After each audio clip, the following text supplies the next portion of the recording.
একটি ঘটনা এসেছে সহিহ মুসলিম শরীফের মধ্যে, একজন ব্যক্তি নবী করিম সাল্লাল্লাহু আলাইহি ওয়াসাল্লামের সামনে বাম হাত দিয়ে খাবার খাচ্ছে।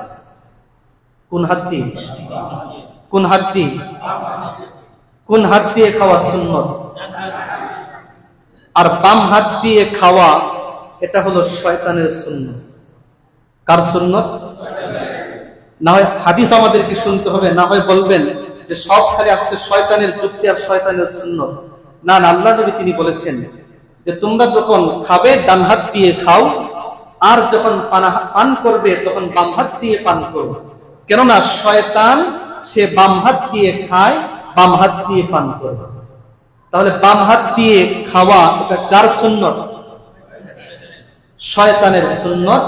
আর ডান হাত দিয়ে খাওয়া এটা কার সুন্নত? অতএব যেটা শয়তানের সুন্নত সেটা কখনো আধুনিকতা হতে পারে? কি বলেন, পারে? বাম হাত দিয়ে খাওয়া এটা কোনো ফ্যাশন হতে পারে? হতে পারে কাদের জন্য? যারা শয়তানকে অনুসরণ করে। কিন্তু আল্লাহর নবীর উম্মত যারা হবে তাদের জন্য কোন হাত দিয়ে খাওয়া সুন্নত? তো এই ব্যক্তি যখন বাম হাত দিয়ে খাচ্ছে, আল্লাহ নবী তাকে বললেন কুল বিয়ামিনিক, তুমি তোমার ডান হাত দিয়ে খাও। ব্যক্তি সুস্থ, তার হাতের মধ্যে ডান হাত দিয়ে খেতে কোনো অসুস্থতা নেই, কোনো উজর নেই।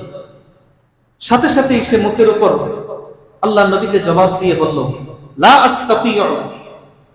কিসের আপনি ডান হাত দিয়ে খাওয়ার সুন্নতের কথা বলেন? কিসের এত সুন্নতের কথা বলেন? এই ধরনের সুন্নত আমি মানতে পারবো না, আমি মানতে। আজকের সমাজে এই ব্যক্তির মতো বক্তব্য আমাদের সমাজে আছে না নাই? নবীর সুন্নতের কথা বলতে গেলে সুন্নত আবার কি, আল্লাহর বিধান আবার কি, এগুলো আমি মানি জানি। বলে কি বলে না? তাহলে ওই যে নবী যে বললেন তুমি খাও, সে যে জবাব দিল আমি পারবো না, বক্তব্যের সাথে মিল আছে না নাই?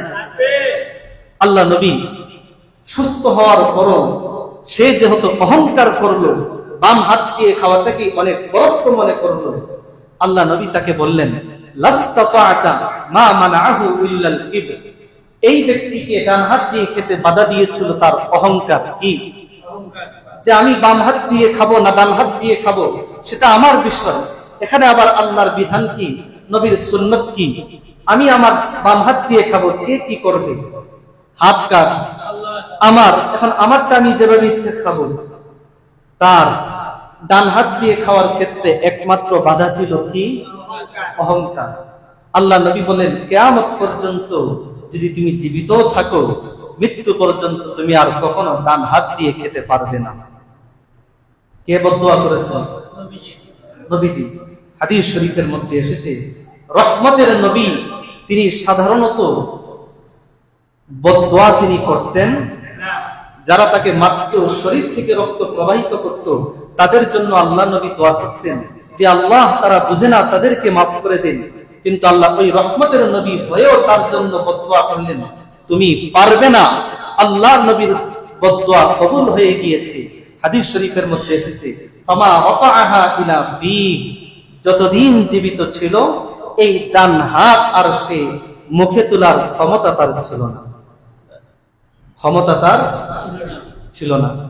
কিসের কারণে? একজন ব্যক্তি, হাদিস শরীফের মধ্যে এসেছে বুখারীর বর্ণনা, ইয়াজুরু ইজারাহু মিনাল খিয়ালা, টাকনোর নিচে সে তার কাপড়গুলো পরে অহংকারের কারণে। খুসিফা বিহি, তাকে জমিনের মধ্যে ধসিয়ে দেওয়া হলো। কিয়ামত পর্যন্ত এই ব্যক্তি শুধু জমিনের নিচে যাবেই যাবে, যতদিন না কিয়ামত হবে, কিয়ামতের আগ পর্যন্ত ব্যক্তি শুধু জমিনের নিচে ঢুকতেই থাকবে। কি করবে?